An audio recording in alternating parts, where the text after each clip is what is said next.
आदित्य ने सई की ऑफिस में काम करते हुए एक छोटी सी फुटेज बनाकर रिया को भेज दी और कहा कि तुम्हारी फ्रेंड लाइफ में फिर से आगे बढ़ रही है। अपने चैम्बर में बैठी रिया ने जब वह वीडियो देखी तो उसे बहुत खुशी हुई। वह तो शुरू से ही चाहती थी कि सई सब कुछ भूलकर अपनी लाइफ में आगे बढ़े, तो उसे एक नई शुरुआत करते देखना रिया के लिए तो एक खुशनुमा पल ही था।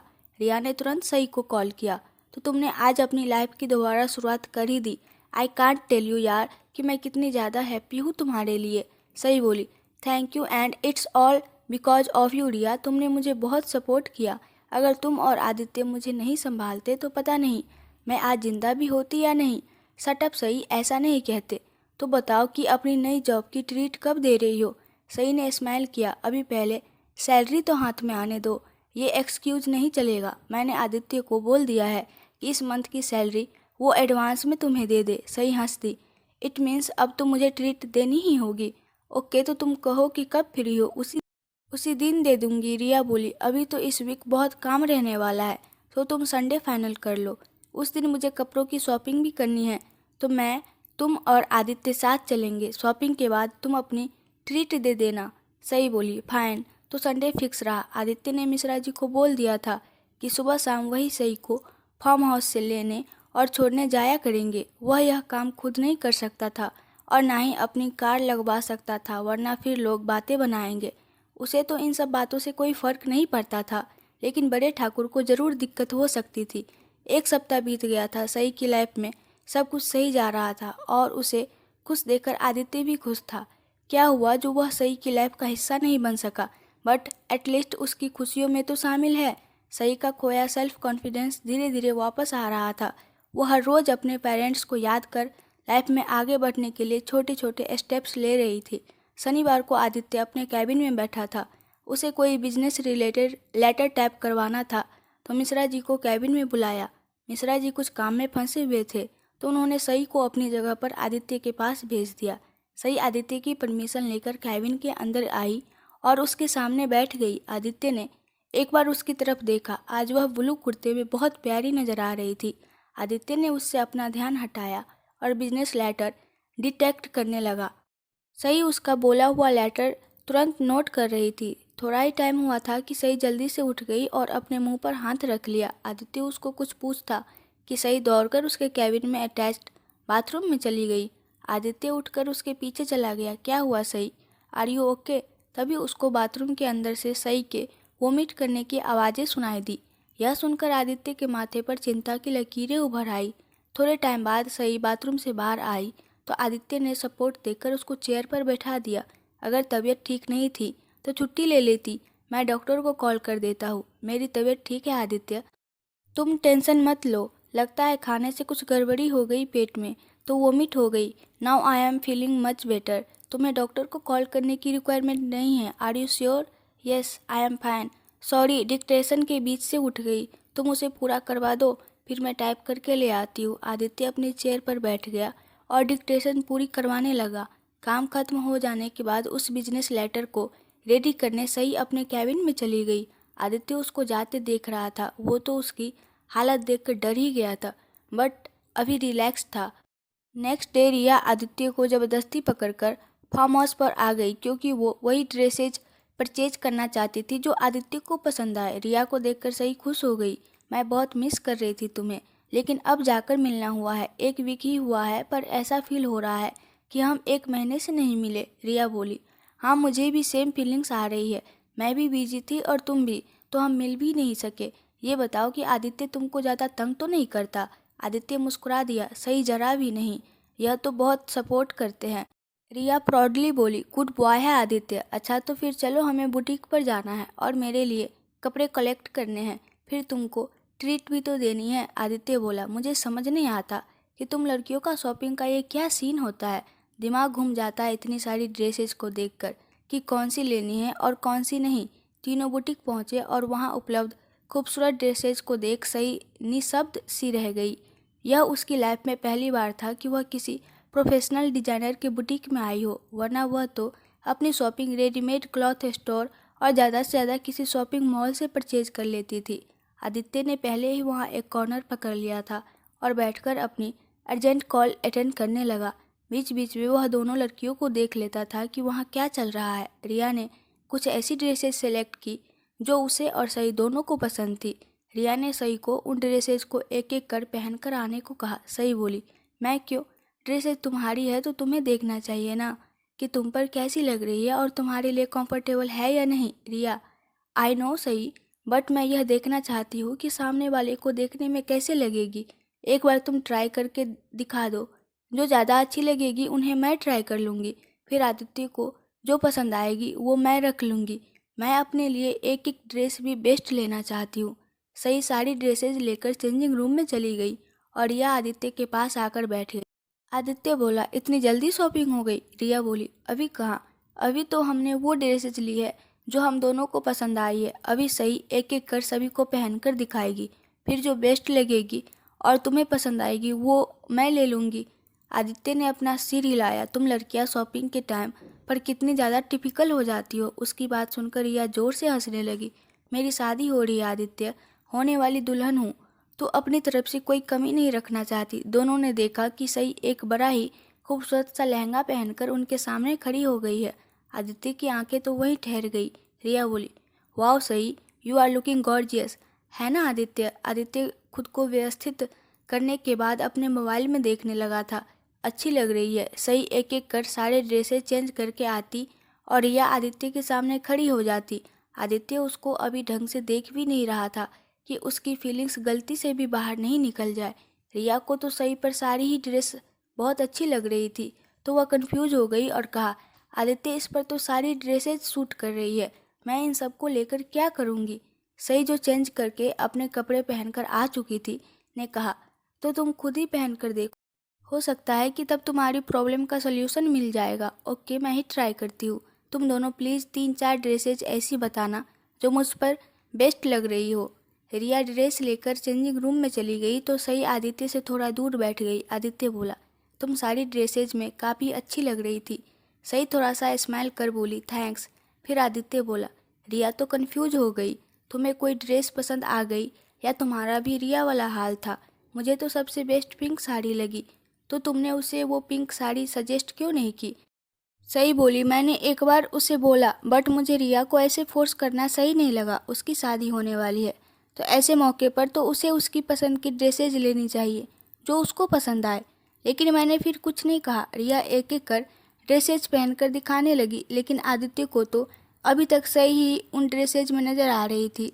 रिया ड्रेस चेंज करने गई तो सही भी रेस्ट रूम यूज करने जाने को उठी। उसने ध्यान नहीं दिया कि आदित्य पैर लंबे कर बैठा है। सही आगे बढ़ी तो उसका पैर आदित्य के पैर से टकरा गया, जिससे उसका संतुलन बिगड़ गया। वह लड़खड़ाकर फर्श पर गिरने ही वाली थी कि आदित्य ने तत्परता के साथ उठकर उसकी कमर को पकड़कर अपनी तरफ खींच लिया। सही जोर से आदित्य के स्ट्रॉन्ग सीने से जा टकराई। आदित्य को उसके खुद से टकराने से ज़्यादा फोर्स लगा और वो लड़खड़ाकर फर्श पर गिर गया। उसके हाथ सई की कमर पर थे। सई भी उसके साथ ही खींचती चली गई और उसके ऊपर गिर पड़ी। आदित्य फर्श पर पीठ के बल गिरा पड़ा था और सई उसके सीने पर सिर टिकाए उसके कंधों को डर की वजह से टाइटली पकड़े हुए पड़ी थी।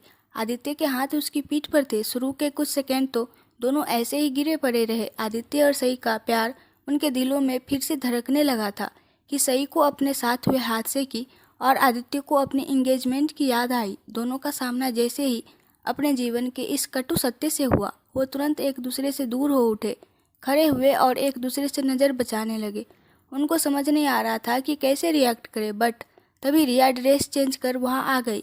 दोनों उसके साथ ही बिजी हो गए, बट उनकी धड़कनें अभी भी बेलगाम दौड़ रही थी। तीनों ने मिलकर रिया के लिए कुछ ड्रेसेज फाइनल कर ही ली थी। काउंटर पर ड्रेसेज की पैकिंग के टाइम पर आदित्य रिया को एक साइड ले जाकर बोला, सही की कल तबीयत ठीक नहीं थी, बट फिर भी आज उसने तुम्हारी शॉपिंग में बहुत हेल्प की है, तो वो जो पिंक साड़ी तुम दोनों ने सेलेक्ट की थी वो उसे एज अ गिफ्ट दे देना। रिया मुस्कुराई, यू आर राइट, मैं उसे भी पैक करने के लिए बोल देती हूँ। रिया ने वापस काउंटर पर आकर सही की पसंद की वो पिंक साड़ी भी पैक करवा ली। सही थोड़ा दूर ही बैठी थी क्योंकि उसको काफ़ी थकान फील हो रही थी। आदित्य की नज़र बराबर उस पर ही बनी हुई थी कि वह फाइन तो है ना। आज की शॉपिंग का काम खत्म करने के बाद तीनों फ्रेंड्स अपनी कार में आकर बैठ गए। रिया बोली, मुझे तो बहुत भूख लगने लगी है, सही बताओ कहाँ ट्रीट देने वाली हो तुम? जहाँ तुम कहो, आदित्य फिक्र के साथ सही से बोला। तुम्हें मिश्रा जी ने एडवांस में सैलरी दे दी है ना? सही बोली। हाँ। फिर आदित्य बोला, यहाँ पास ही में एक रेस्टोरेंट ओपन हुआ है, सुना है कि वहाँ का फूड भी टेस्टी है और प्राइस भी रिजनेबल है, क्यों ना वहीं चले? सही और रिया ने ओके कर दिया। बट सही के मन में डर था कि ये लोग तो बड़े हैं, पता नहीं वहाँ खाना कितना महंगा होगा, बस मेरी इज्जत रह जाए इनके सामने। रेस्टोरेंट में पहुंचकर रिया ने मेन्यू डिसाइड किया कि वो लोग क्या खाएंगे। तीनों ने आराम से अपना खाना खाया। खाना सच में टेस्टी था और बिल भी अच्छा ही बना था। आदित्य अमीर था तो उसने उसके अकॉर्डिंग बोला था कि प्राइस अफोर्डेबल है, बट वही प्राइस सही के लिए बहुत ज़्यादा था। सही ने जब बिल देखा तो उसके फेशियल एक्सप्रेशंस ही आदित्य को उसकी परेशानी बताने के लिए काफ़ी थे। सही की नज़र आदित्य पर पड़ी तो उसे अपनी ओर पाता देख उसे समझ आ गया कि आदित्य शायद उसकी दिक्कत समझ गया है। सही वेटर को पेमेंट करने लगी कि आदित्य ने रोक लिया। Wait a minute. सही, तुम रुको, पेमेंट मैं करूँगा। सही बोली, लेकिन क्यों? क्योंकि मैंने अभी कुछ सोचा है, हम तुम्हें इतनी आसानी से नहीं छोड़ेंगे। रिया एक्साइटेड हो गई। क्या सोचा है तुमने? बताता हूँ, लेकिन अभी रुको ज़रा। उसने वेटर को पेमेंट दे दिया। आदित्य रिया से बातें करने लगा। तुम्हें पता है, लास्ट मंडे को मैंने सही के हाथ की चाय पी थी, जो काफ़ी अच्छी थी। तब से मैं यह सोच रहा हूँ कि जब सही के हाथ की चाय इतनी अच्छी है तो ये खाना कितना अच्छा बनाती होगी। बाहर का तो हम फिर भी कभी खा लेंगे, लेकिन मैं चाहता हूँ कि कल रात का डिनर हम तुम्हारे यहाँ करेंगे और तुम अपने हाथों से खाना बनाकर हमें खिलाओगी। हम भी तुम्हारे हाथों का स्वाद चखना चाहते हैं, क्योंकि घर के खाने की बात ही कुछ और है। रिया बोली, हाँ, मैं भी सही के हाथ का खाना खाना चाहती हूँ। मैं भी कल शाम को फ्री हो जाऊंगी। सही ने रिया से नज़र बचाकर आदित्य की तरफ देखकर धीरे से थैंक यू बोली। आदित्य ने भी मुस्कुराकर उसे वेलकम बोल दिया। तीनों कार में बैठकर वहां से चले गए। फार्म हाउस पहुंचकर सही कार से उतरी और दोनों फ्रेंड्स को बाय किया। आदित्य ने रिया को सही की साड़ी का याद दिलाया। रिया बोली, उप्स सॉरी, मैं भूल ही गई थी। वह कार से बाहर आई और उसकी बैक सीट से पिंक साड़ी वाला शॉपिंग बैग निकालकर सही को थमा दिया। यह मेरी और आदित्य की तरफ से तुम्हारे लिए। आज पूरा दिन तुम हमारे साथ रही और बहुत हेल्प की है, तो यह गिफ्ट हम प्यार से दे रहे हैं, प्लीज़ मना मत करना। आई नो कि कल तुम्हारी तबीयत ठीक नहीं थी, बट तुम फिर भी मेरे साथ रही। तुम्हें कभी भी किसी भी चीज़ की ज़रूरत हो तो मुझे तुरंत कॉल कर देना। हाँ ठीक है, और कल प्लीज़ डिनर पर दोनों आ जाना। रिया बोली, डेफिनेटली, मुझे तो अभी से भूख लगने लगी है तुम्हारे हाथों का खाना खाने की, और मैं भी चाय पीऊँगी।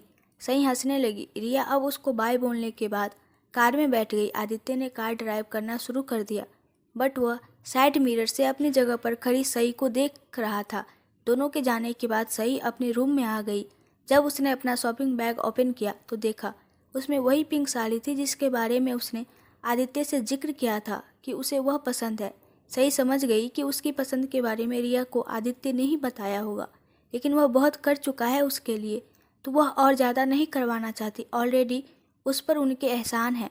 आदित्य रिया को ड्रॉप करने के बाद अपने घर की तरफ चल दिया कि उसको रोड के एक तरफ कनक जाती दिखी। उसे देखते ही आदित्य के दिमाग में ख्याल आया कि क्यों ना कनक और सई को फिर से मिलवा दिया जाए। अपनी पुरानी दोस्त से मिलकर सई जरूर खुश हो जाएगी। आदित्य ने कार को एक साइड पार्क किया और उससे निकलकर दूर जाती कनक को पुकारा। कनक! अपना नाम सुनकर कनक ने उसकी तरफ देखा। सामने आदित्य को देखकर वो शॉक थी। दोनों तेज कदम चलते हुए एक दूसरे के सामने खड़े हो गए। हाय आदित्य, कैसे हो? मैं ठीक हूँ, तुम यहाँ कैसे? मैंने सुना था कि तुम्हारी शादी हो गई है और तुम दूसरे शहर में रहती हो।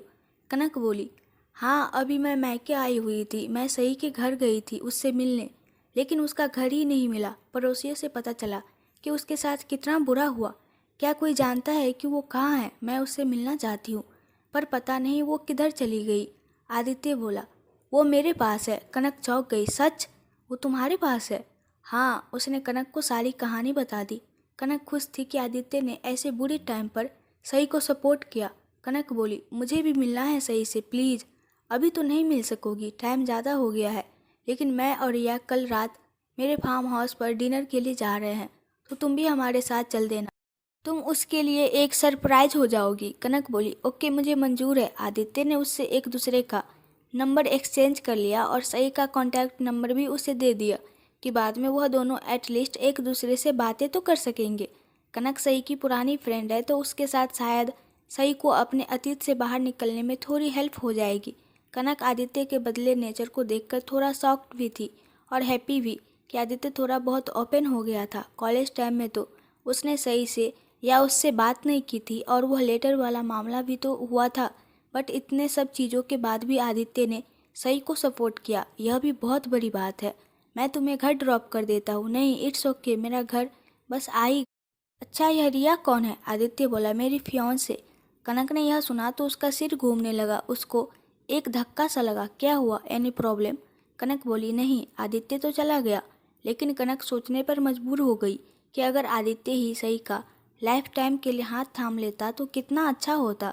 सही की तो लाइफ खुशियों से भर जाती और उसे उसका प्यार ही मिल जाता। कोई और सही से शादी क्यों करेगा? क्या सोचा था, बट किस्मत के आगे कौन जीत सकता है। नेक्स्ट डे आदित्य ऑफिस आया तो सही उसके कैबिन में ही बैठी उसका वेट कर रही थी। सर, आपको इम्पोर्टेंट फाइल देनी है। आदित्य अपना ब्लेजर चेयर के पीछे लगाने लगा। तुम मुझे आदित्य बुला सकती हो, बट ऑफिस में आप बॉस है और प्रोफेशनलिज्म भी तो कुछ होता है। Okay, as your wish. वह अपने चेयर पर बैठ गया और फाइल को देखने लगा। सही उसके पास आकर खड़ी हो गई और डिटेल समझाते हुए फाइल के पन्नों को पलट रही थी कि अचानक उसकी कोहनी टेबल पर रखे पानी के गिलास से टकरा गई और सारा पानी आदित्य के ऊपर गिर पड़ा। आदित्य तुरंत उठ खड़ा हुआ। तभी वहाँ पर मिश्रा जी पहुँच गए। उन्होंने सही की इस गलती को देख लिया था तो वह उसे डांटने लगे, पर आदित्य ने रोक दिया। इट्स ओके, सही से बाय मिस्टेक हुआ है। वह वहीं बने अपने चेंजिंग रूम में चला गया। तो मिश्रा जी सही से बोले, बुरा मत मानना, मैं तो इसलिए डांट रहा था कि कहीं वो ज़्यादा गुस्सा नहीं करे, बट यह तो उल्टा ही हो गया। उन्होंने तुमको कुछ नहीं बोला है, लेकिन अभी तुम्हारी जगह कोई और होता तो सर बहुत झुंझलाते। मुझे लगता है कि तुम्हारे लिए उनके दिल में एक सॉफ्ट कॉर्नर है। सही के दिमाग में बातें बनने लगी कि इस बात का क्या मतलब हो सकता है। 10 मिनट के बाद आदित्य कपड़े चेंज करके वापस आया तो सही को वहीं खड़ा देखा। तुम गई नहीं? मुझे आपसे कुछ पूछना था। मैंने इतनी बड़ी गलती की, बट आपने एक वर्ड भी नहीं बोला। कोई और होता तो क्या तब भी उसको ऐसे ही जाने देते? तुम ऐसे क्यों पूछ रही हो? बिकॉज मुझे लगता है कि आप मुझ पर सिंपैथी तो नहीं दिखा रहे हैं कि मेरे साथ इतना बुरा हुआ है तो आपको मुझ पर दया आती हो। आदित्य बोला, व्हाट रबिश, ऐसी बात नहीं। मुझे गुस्सा करने का रीज़न नहीं लगा तो नहीं किया, लेकिन जब कोई एक्चुअल रीज़न मिलेगा तो गुस्सा भी करूँगा। और मैं तुम्हें बेचारी क्यों समझूंगा? You are absolutely fit and fine. जाओ अपना ऑफिस वर्क देखो। सही कैबिन से निकल गई। आदित्य अपनी चेयर पर बैठ गया। इसे सिंपैथी नहीं, प्यार कहते हैं सही। अपने जिन जज्बातों को मैं दफन कर चुका था, क्या मालूम था कि वो दफन नहीं हुए, दिल में कोयले की तरह धीरे धीरे सुलग रहे थे। तुम्हारे नाम की हवा उन्हें और ज़्यादा सुलगाने में लगी हुई है। डर रहा हो कि इस आग में मैं खाक न हो जाऊं। अगर किसी और तरीके से मिली होती तो दिल की बात जुबान पर ले आता, पर तुम इसे सिंपैथी समझोगी।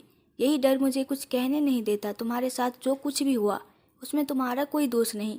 काश मैं तुम्हें कॉलेज टाइम में ही प्रपोज कर देता तो ये नौबत नहीं आती।